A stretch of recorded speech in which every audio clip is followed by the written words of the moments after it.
दोस्तों, स्वागत है आप सबका फिर से एक बनने रेसिपी में। आज मैं आपके लिए लेकर आई हूँ दानेदार और बहुत ही कम समय में बनने वाली एक सूजी के लड्डू, जो कि देख सकते हैं बहुत ही ज्यादा सॉफ्ट है अंदर से और कितना ज्यादा जूसी है। आप भी इस रेसिपी को स्टेप बाय स्टेप फॉलो करके बना सकते हैं। तो जी चलिए रेसिपी शुरू करते हैं।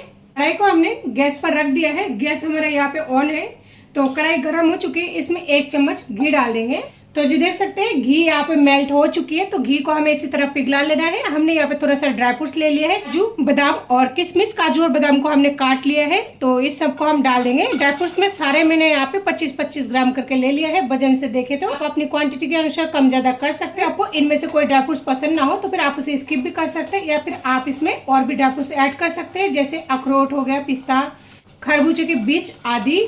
तो धीमे गैस पर ड्राई फ्रूट्स को हमें इस तरह लगातार चलाते हुए फ्राई करके ले लेनी है। ड्राई फ्रूट्स को फ्राई करके लेने से ड्राई फ्रूट्स का फ्लेवर साथ ही टेस्ट दुगनी हो जाती है। इसके साथ ही हमारे जो लड्डू है वो लंबे समय तक चल जाते हैं, यानी खराब होने के जो चांस होते हैं ना वो थोड़ा सा कम होता है, क्योंकि हम इस ड्राई फ्रूट्स को फ्राई करके लेने की वजह से। पर आप चाहे तो ड्राई फ्रूट्स को कच्चा भी काट कर डाल सकते हैं, और अगर आपके पास ड्राई फ्रूट्स ना हो तो फिर आप बिना ड्राई फ्रूट्स के भी बनाकर तैयार कर सकते हैं इस लड्डू को। लेकिन ड्राई फ्रूट्स डालने से लड्डू जो है हेल्दी भी होती है, साथ ही टेस्टी भी होती है। तो जी यहाँ पे देख सकते हैं किशमिश बहुत ही बढ़िया तरीके से फूल चुकी है। इसके साथ ही काजू और बादाम का जो कलर है डार्क हो चुकी है, आप देख सकते हैं। और जब ड्राई फ्रूट्स फ्राई हो जाती है ना तो बहुत ही बढ़िया फ्लेवर आती है। वैसे देखें तो हमने ड्राई फ्रूट्स को धीमे गैस पर इस तरह लगातार चलाते हुए 1 से 1.5 मिनट के बीच में फ्राई करके ले लिया है। तो जी चलिए अब सारे ड्राई फ्रूट्स को हम उतार लेते हैं, क्योंकि अगर इससे ज्यादा फ्राई करेंगे तो ड्राई फ्रूट जल सकती है। तो जी कढ़ाई में हमने फिर से एक बार घी ले लिया है, यानी जिस कटोरी से हम सूजी लेंगे उसी कटोरी से हमने यहाँ पर आधी कटोरी घी ले लिया है। तो घी देख सकते हैं अभी पिघल रही है। तो घी को हम सबसे पहले अच्छे से पिघला लेंगे, नहीं तो ये गुठलियां रह जाती है ना, तो थोड़ा पिघलने में टाइम लग जाती है। घी यहाँ पर पिघल चुकी है। अब गैस को हम कर देंगे धीमे, और मैंने यहाँ पे 1 कटोरी बारीक वाली सूजी ले ली है। अगर आपके पास मोटी वाली सूजी हो तो आप मिक्सर जार में एक बार पीस कर ले सकते हैं, जिससे आपका जो सूजी है बारीक बनकर तैयार हो जाएगी। धीमे गैस पर ही हमें इस तरह लगातार घी के साथ में चलाते हुए सूजी को फ्राई करके ले लेनी है। गैस को तेज बिल्कुल नहीं करना है। अगर गैस को तेज करेंगे ना, जिससे सूजी जो है जल्दी डार्क हो जाएगा, यानी कि आपको भुनने जैसा दिखेगा, यानी कि बादामी कलर से दिखेगा, जिससे आपको लगेगा आपका जो सूजी है फ्राई हो चुकी है। लेकिन वो ऊपर से दिखने में ऐसा लगता है, अंदर से वो कच्चा रह जाता है, सिकाई अच्छे से नहीं होने की वजह से, जो कि खाने में बिल्कुल ही अच्छा नहीं लगता। लड्डू का जो स्वाद है ना वो भी बिगड़ सकती है। इसलिए कोशिश करें ये जो सूजी को चलाने का प्रोसेस है ना, इस धीमे गैस पर ही थोड़ा सा धीरजता के साथ में फ्राई करने की कोशिश करें। तो जी आप देख सकते हैं हमारा जो सूजी का कलर है पहले की तुलना में हल्का सा डार्क हो चुकी है। तो सूजी को हमें इतना ही फ्राई करना है। और समय से देखें तो हमने सूजी को धीमे गैस पर इसी तरह चलाते हुए 7 से 8 मिनट के बीच में फ्राई करके ले लिया है। तो जी चलिए अब हम सूजी को उतार लेते हैं। यहाँ पे मैंने ले लिए है 2 कटोरी दूध, यानी कि जिस कटोरी से हमने सूजी लिया था उसी कटोरी से 2 कटोरी दूध। और आप देख पा रहे होंगे इसमें काफी सारा मलाई दिख रही है, यानी मलाईदार दूध ले लेनी है, जिससे लड्डू का जो स्वाद है ना और भी ज्यादा बढ़ जाएगा। देख सकते हैं कितनी मोटी मलाई जम चुकी है। हमने सूजी को जो भून कर रखे थे ना, उस सूजी को इस दूध में डाल देंगे। सूजी और दूध को एक बार अच्छे से मिक्स कर देंगे, ताकि दूध है ना सूजी के साथ में अच्छे से मिक्स हो जाए। तो जी सूजी और दूध को हमने यहाँ पे अच्छे से मिक्स करके ले लिया है। अब हम सूजी को इस तरह ढककर 8 से 10 मिनट के लिए छोड़ देंगे, ताकि सूजी जो है दूध के साथ में अच्छे से फूल जाए।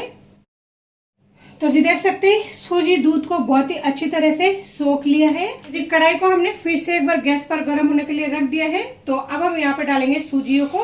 पहले हम घी वगैरह कुछ भी ऐड नहीं करेंगे, अगर हमें जरूरत पड़ेगी तो फिर हम बाद में जो है इस्तेमाल करेंगे। अब हम गैस को धीमे रखेंगे और सूजी को इस तरह लगातार चलाते हुए फ्राई करके ले लेंगे। सूजी जैसे जैसे कढ़ाई में दूध के साथ में फ्राई होते जाएंगे, यानी दूध जो है सूखते जाएंगे, वैसे वैसे इसका जो घी है ना अपना आप ही छोड़ते जाएंगे। इसलिए पहले घी ना डालें। अगर आपको घी की आवश्यकता लगे तो फिर आप बाद में जरूर डालें। तो जी आप देख सकते हैं हमारी जो सूजी है दूध को सोख लिया है, और इसके साथ ही देख सकते हैं सूजी जो है बहुत ज्यादा खिले खिले है। और सूजी को जिस टाइम आप लगातार इस तरह चलाते हुए फ्राई करेंगे ना तो एक गुठलियां सा बन जाते हैं। तो जैसे जैसे आप फ्राई करते जाए इस तरह से मैश करते जाए, जिससे गुठलियां बिल्कुल नहीं रहेगी। और देख सकते हैं बिल्कुल केक को फोड़ने के बाद में, यानी अगर किसी भी केक को अगर तोड़ते हैं ना तो जिस तरह की स्पॉन्जी होती है ना, वैसे ही आपको स्पॉन्जी टाइप का लग रही होगी। और ये वैसा ही है, यानी कि वैसा ही बनकर बिल्कुल रेडी हुई है। तो इसे हमें इससे ज्यादा ओवर कुक करने की जरूरत नहीं है, ये बिल्कुल परफेक्ट है। जब इसी तरह की फ्राई हो जाए ना तो फिर हम उतार लेंगे। और अगर आप समय से पूछना चाहेंगे कि कितने देर तक हमने इसे फ्राई किया है, तो हमने इसे धीमे गैस पर इस तरह चलाते हुए और गुठलियों को फोड़ते हुए लगभग 8 से 10 मिनट के बीच में फ्राई करके ले लिया है। तो चलिए जी, अब हम इसे दूसरे बर्तन में ट्रांसफर कर लेते हैं। सूजी को हमने इस गमले में उतार लिया है। सूजी हमारा गुनगुना ठंड हो चुके हैं। इसमें हम डालेंगे 4 इलायची को इस तरह दरदरा कूटकर। आप चाहे तो आधी चम्मच इलायची पाउडर का भी इस्तेमाल कर सकते हैं। फ्राई की हुई ड्राई फ्रूट्स को भी हम इसी टाइम डाल देंगे। मैंने यहाँ पे 1 कप नारियल का बूरा दाल ले लिया है। मीठा के लिए मैंने यहाँ पे बूरा यानी जिसे तगार भी बोला जाता है, देख सकते हैं जिस कटोरी से 1 कटोरी सूजी लिया था उस कटोरी से 1 कटोरी से थोड़ा सा कम ले लिया है। वजन से हमने यहाँ पे 200 ग्राम बूरा ले लिया है। अगर आपके पास बूरा ना हो तो फिर आप घर पर चीनी को मिक्सर जार में पीस कर छन्नी से छान कर ले सकते हैं, जो कि आपका मार्केट जैसे बुरा बनकर बिल्कुल ही घर पे पर ही तैयार हो जाएगा। तो जी सारे सामग्री को इस तरह से मिला लेनी है, लेकिन ध्यान रहे जिस टाइम सूजी हमारे गर्म रहे उस टाइम आपको बुरा या फिर चीनी का पाउडर कुछ भी यूज नहीं करना है। नहीं तो गर्माश की वजह से यानी सूजी जब गर्म होगा उस टाइम अगर मीठा डालेंगे ना तो एक्स्ट्रा मॉइस्चर जो होते चीनी पिघल के निकलने लगेगा, जिससे आपका सारा मिश्रण जो है खराब हो सकती है। सूजी जब गुनगुना ठंड हो जाए ना तभी आप चीनी का बूरा या फिर मीठा का इस्तेमाल करें। तो जी देख सकते हैं सारे सामग्री को हम जो है अच्छे से मिक्स कर लिए हैं और ये आपको दिख रहा होगा थोड़ा थोड़ा बूरे की गुठलियां है, ये बहुत ही आसानी से फूट जाती है। अगर आपको दिख जाती है ना तो आप इस तरह से फोड़ दीजिएगा।